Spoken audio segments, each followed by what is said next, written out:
Students, good morning. देखिएगा आप लोग का मैथ की क्लास का पार्ट 1 वीडियो जो कि पढ़ाया जा चुका है, इसके बाद अगला कंटिन्यू करते हैं। जो दूसरा वीडियो है उसमें वहाँ तक हम कौन पहुँचे हैं। पहले वीडियो में कहाँ तक हो गया था, तो उसमें देखिएगा हम संख्याएं बताए थे, ठीक है। उसके बाद प्राकृतिक संख्या यानी नेचुरल नंबर, पूर्ण संख्या, होल नंबर, उसके बाद पूर्णांक बताए थे, इवन नंबर, फिर आपको परिमेय, अपरिमेय, यहाँ तक आपका कंप्लीट हो चुका था।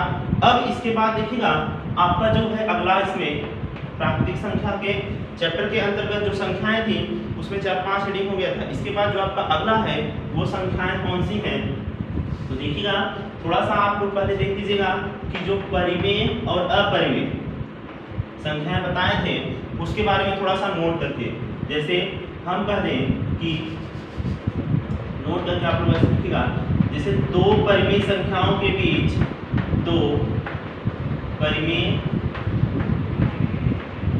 संख्याओं के बीच अगर आपसे क्वेश्चन पूछ लिया जाए कि किन्हीं दो परिमेय संख्याओं के बीच कितनी परिमेय संख्या हो सकती है, तो आप क्या कहेंगे। तो आप जानते रहिएगा कि दो परिमेय संख्याओं के बीच जो परिमेय संख्या होती है वो कितनी होती है, अनगिनत होती है। कितनी होती है, वह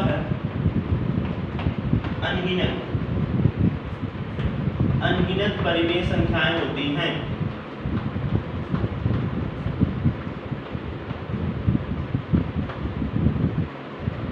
ठीक है, तो आप क्या कहेंगे, किन्हीं दो परिमेय संख्याओं के बीच अनगिनत परिमेय संख्याएं होती हैं।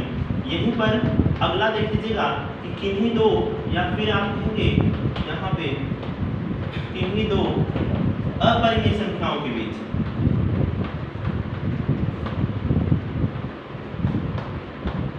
किन्हीं दो अपरिमेय संख्याओं के बीच क्या होता है, इसमें भी अनगिनत अपरिमेय संख्याएं होती हैं।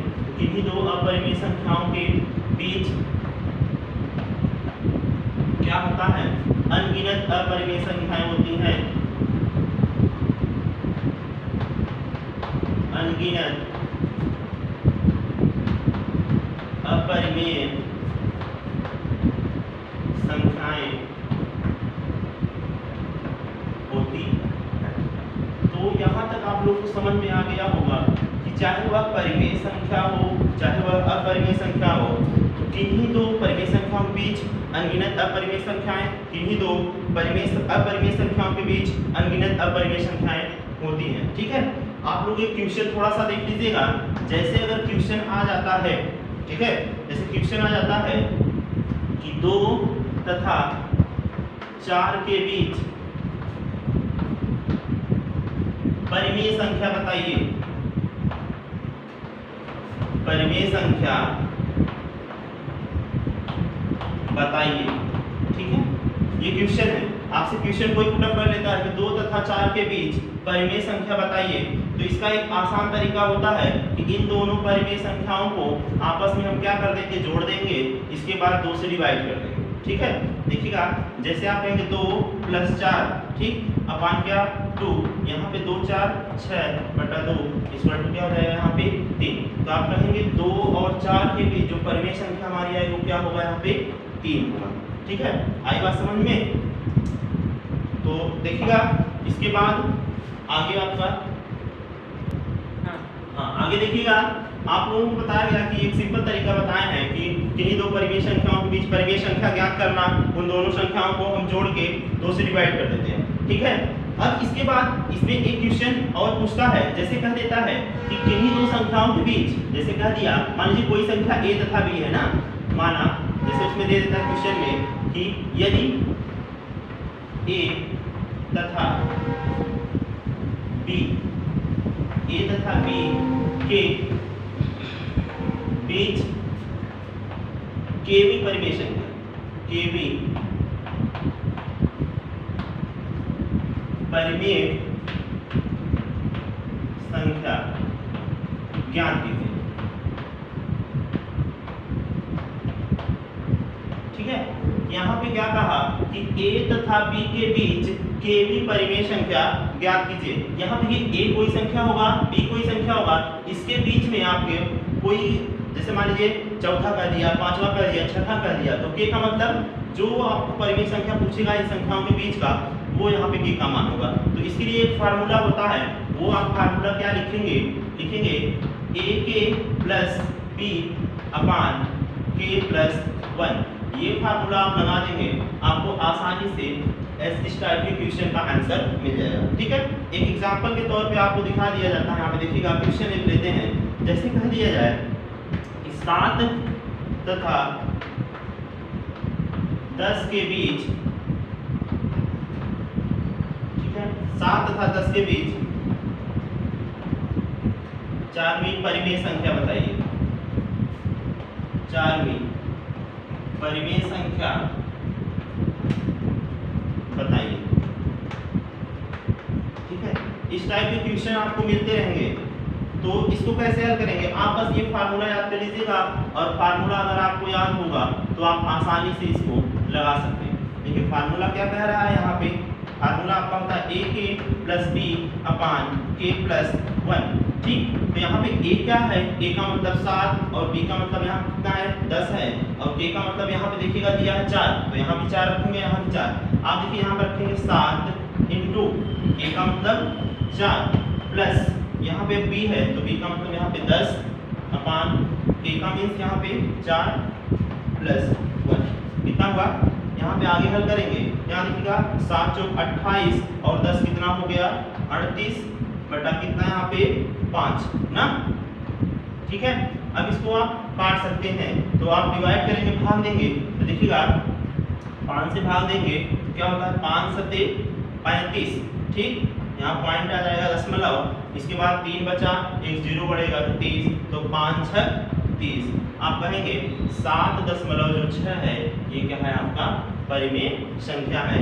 इसके बीच 7 तथा 10 के बीच की चौथी परिमेय संख्या 7.6। ठीक है, तो इसके बाद आगे थोड़ा सा देखते हैं। ठीक है, तो ये जो क्वेश्चन आपको अभी बताया गया, ये परिमेय और अपरिमेय संख्याओं के बीच की जो क्वेश्चन आते हैं उस टाइप के क्वेश्चन आपको बता दिया गया है। ठीक, आगे का देखिएगा, थोड़ा सा और संख्याओं के बारे में हम लोग आगे पढ़ते हैं। तो आगे अभी आपकी जो संख्याएं हैं वो अगला संख्या देखिएगा, मान लीजिए 5 या 6 तक पढ़ाए थे। ठीक है, तो छठी देखिएगा आपका सम संख्या। कौन सी संख्या, सम संख्या। ठीक है, सम संख्या क्या कौन सी संख्या होती है, तो देखिएगा वे संख्याएं जो क्या हो, जो 2 से विभाजित हो जाए, वे संख्याएं सम संख्याएं कहलाती हैं। ठीक है, जैसे एग्जाम्पल के रूप में आप लिखेंगे, ठीक, यानी कीजिएगा जो संख्या 2 से भाज्य हो। ठीक, जो संख्याएं 2 से भाज्य होंगी वो कौन सी संख्याएं होंगी, सम संख्याएं होंगी। एग्जाम्पल में देखिएगा कौन कौन सी, जैसे 2 4 6 8 10। ठीक है, तो इस तरह की जो संख्याएं होती हैं वो आपकी सम संख्याएं होती हैं। इसके बाद अगली जो संख्या होती है वो आपका विषम संख्या।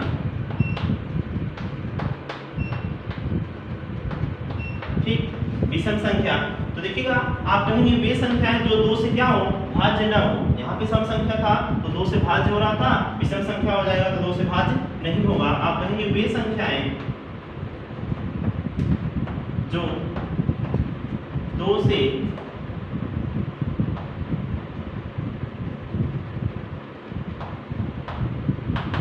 पूर्णतः भाज्य न हो।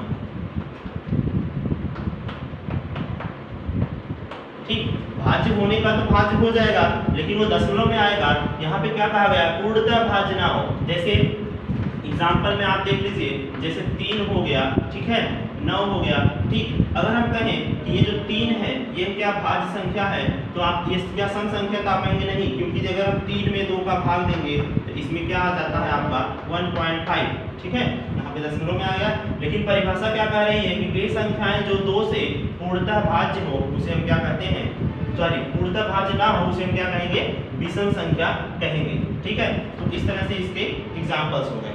ठीक, अब देखिए ये सम संख्या हो गया, विषम संख्या हो गया। इसके बाद आपका आता है एक अभाज्य संख्याएं।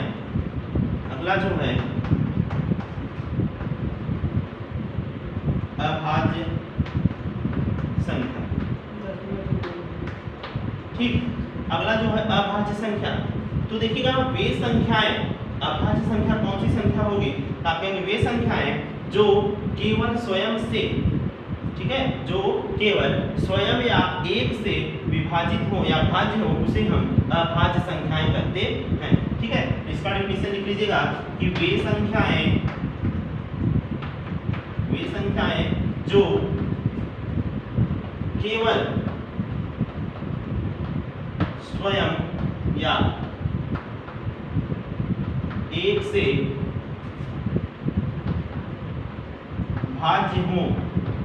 ठीक है, आप कहेंगे अभाज्य संख्या कौन सी संख्या होती है, तो वे संख्याएं जो केवल स्वयं या एक से भाज्य हो उसे हम क्या कहते हैं कि अभाज्य संख्या कहते हैं। जैसे एग्जाम्पल के रूप में आप देखिएगा अभाज्य संख्याएं क्या क्या होती है। ठीक है, तो देखिए यहाँ पे आपका 2 हो गया, ठीक है, 3 हो गया, ठीक, इसके बाद आपका क्या हो जाएगा यहाँ पे 5, 7, ठीक, 11, इस तरह से आगे बढ़ते हुए आप देखेंगे। देखिएगा 2 जो है आपका क्या है, ये 2 आपका अभाज्य संख्या में आएगा क्योंकि 2 किसी भी संख्या से भाज्य नहीं होता है। ठीक, अगर आपके दिमाग में ये बात चल रही होगी कि ये संख्याएं तो 1 से भाज्य हो सकती हैं, तो 1 से तो सारी संख्याएं भाज्य हो सकती है ना। नोट करके आप लिख लीजिएगा कि जो संख्या 1 है वह न तो भाज्य है न ही अभाज्य है। ठीक, यानी आपका जो अभाज्य संख्या होगी वो 2, 3, 5, 7, 11। ठीक है, तो इसके बाद आगे की क्लासेस कल कंटिन्यू करते हैं। Thank you.